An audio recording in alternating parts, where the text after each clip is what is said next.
So I don't pay my guys by the hour, Mm-hmm. which is interesting because people go, "Oh, well, how does that work?"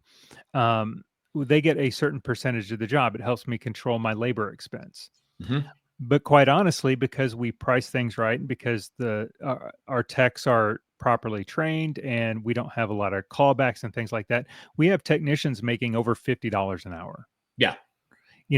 Because and that's all time. So that includes windshield time. Think about that one.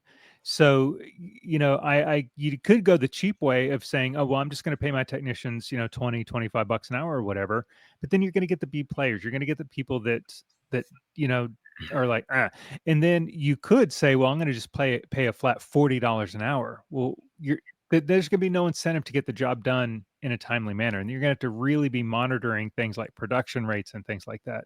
Yeah. So for our technicians, they've got their capacity calendar, and so we know that for example, each truck has a $2,500 a day capacity. We send them out with $2,000, and then they upsell the rest, or send them out with $2,200. Sometimes we send them out with $2,600, $2,700. We've got a couple guys that can do $3,000 in a day.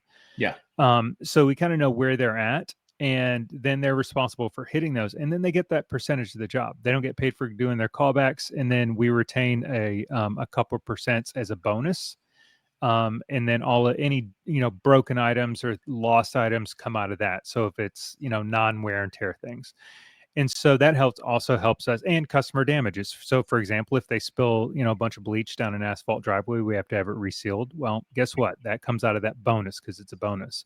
So when you structure their pay correctly, that helps you with controllables, but it also, they start competing with each other on who can get the best, production rate. Like, oh, I made $53 an hour last week. Oh, you're sitting at 35. What a loser.